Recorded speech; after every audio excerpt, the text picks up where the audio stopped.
ജ്വാലയിൽ നിന്നുള്ള ഒരു നിലവിളി. ഞാൻ ധനികനായിരുന്നു. ധൂമ്രനൂൽ വസ്ത്രവും അഹങ്കാരവും ധരിച്ചിരുന്നു. വിരുന്നുകൾ എന്റെ മേശയിൽ നിറഞ്ഞു. വിശന്നു തകർന്നു. കാണാത്തവനായി എന്റെ പടിവാതിൽക്കൽ ലാസർ കിടന്നു. ഞാൻ കണ്ണുകൾ സ്വർഗ്ഗത്തിലേക്ക് അല്ല, സ്വർണത്തിലേക്ക് ഉയർത്തി.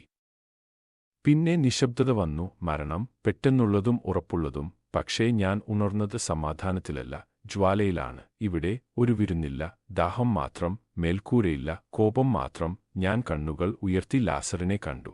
അബ്രഹാമിന്റെ കൈകളിൽ വിശ്രമിക്കുന്നു. ഞാൻ നിലവിളിച്ചു, പിതാവായ അബ്രഹാമേ, കരുണയുണ്ടാകേണമേ. എന്റെ നാവിനെ തണുപ്പിക്കാൻ അവനെ അയക്കൂ, കാരണം ഞാൻ ഈ ജ്വാലയിൽ പീഡിപ്പിക്കപ്പെടുന്നു.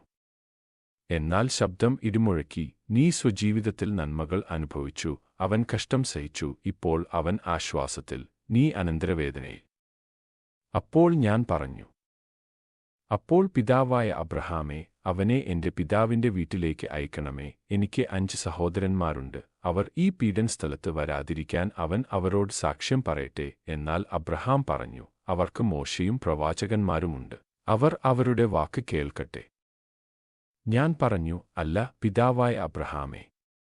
മരിച്ചവരിൽ നിന്ന് ഒരുവൻ അവരുടെ അടുക്കൽ ചെന്നാൽ അവർ മാനസാന്തരപ്പെടും. അദ്ദേഹം പറഞ്ഞു, അവർ മോശെയും പ്രവാചകന്മാരെയും കേൾക്കുന്നില്ലെങ്കിൽ ഒരുവൻ മരിച്ചവരിൽ നിന്ന് ഉയിർത്തെഴുന്നേറ്റാലും അവർ വിശ്വസിക്കില്ല. കർത്താവിന്റെ നാമത്തെ വിളിച്ചപേക്ഷിക്കുന്ന ഏവനും രക്ഷിക്കപ്പെടും. ഞാൻ ദൈവത്തെ തള്ളിക്കളഞ്ഞു. അതിനാലാണ് ഞാൻ ഇന്ന് ഈ വേദനകളുടെ അടിഭൂമിയിൽ അകപ്പെട്ടത്. നിധികൾ തേടുമ്പോൾ ഞാൻ കൈവിട്ടത് കരുണയായിരുന്നു. സ്വാതന്ത്ര്യം തേടുമ്പോൾ ഉപേക്ഷിച്ചത് രക്ഷയായിരുന്നുവെന്ന് ഇപ്പോഴാണ് മനസ്സിലാകുന്നത്. എന്നാൽ നിങ്ങൾ ഇത് കേട്ടാൽ, ഇപ്പോഴും ആകാശത്തിൻ കീഴിൽ നടക്കുന്നവരെ, ശവക്കുഴി നിങ്ങളുടെ ശ്വാസം വിഴുങ്ങുന്നതുവരെ കാത്തിരിക്കരുത്. വിശക്കുന്നവർക്ക് ഭക്ഷണം കൊടുക്കുക. നഗ്നരെ വസ്ത്രം ധരിക്കുക. നാണയമല്ല, രാജ്യം അന്വേഷിക്കുക. അവൻ അടുത്തിരിക്കുമ്പോൾ അവനെ വിളിച്ചപേക്ഷിക്കുക. സമ്പത്തേക്കാൾ വലിയ ഒരു രക്ഷയുണ്ട്. ജ്വാലയേക്കാൾ ആഴമുള്ള ഒരു കരുണയുണ്ട്.